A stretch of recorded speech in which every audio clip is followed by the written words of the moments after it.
प्रश्न है अशोक कश्यप का। वो कहते हैं कि ईश्वर आनंद स्वरूप कैसे है, क्योंकि ये संपूर्ण संसार ईश्वर का ही रूप है। इसमें दोनों तरह के जीव हैं, सुखी हैं, दुखी हैं, एवं परमात्मा तो सब में व्याप्त है। हम ये कैसे कह सकते हैं कि वह आनंद स्वरूप है?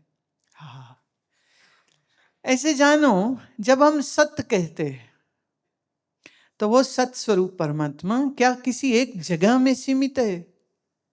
नहीं। तो जब सत स्वरूप किसी एक जगह में सीमित नहीं है, तो फिर आनंद स्वरूप से कहीं एक जगह में सीमित नहीं है, वो व्यापक ही है।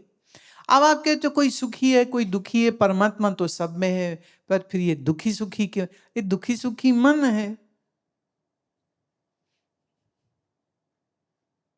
आप ऐसे समझिए, किसी के घर मृत्यु हो गई, रो रहे रो रहे रो रहे रो रहे रो रहे, फिर वो सो गए।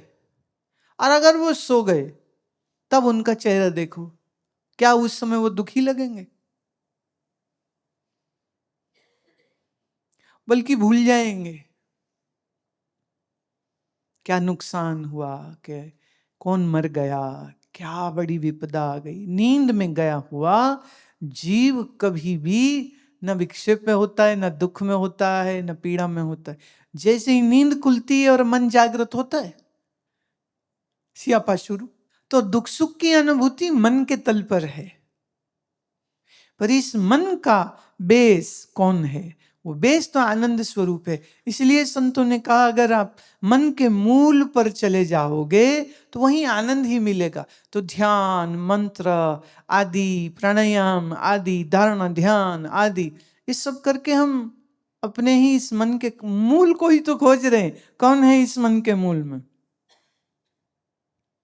मूल में आनंद है। पर अगर मूल नहीं पहचाना तो फिर मन में दुख है। जैसे धूप निकली है, सूर्य है, पर तुम आंख बंद कर लो और आंख पर कोई ब्लाइंड लगा लो, ब्लाइंड फोल्ड कर लो, तो तुम हाँ बड़ा अंधेरा है, बड़ा अंधेरा है, बड़ा अंधेरा हो गया। अंधेरा है कि तुम्हारी आंख पे पट्टी है। ऐसे ही आनंद स्वरूप परमात्मा तो व्यापक है, पर आपको दुख लग रहा है क्योंकि तुम्हारे मन की अकल पर पट्टी बंधी पड़ी है, तो पट्टी उतारनी पड़ेगी।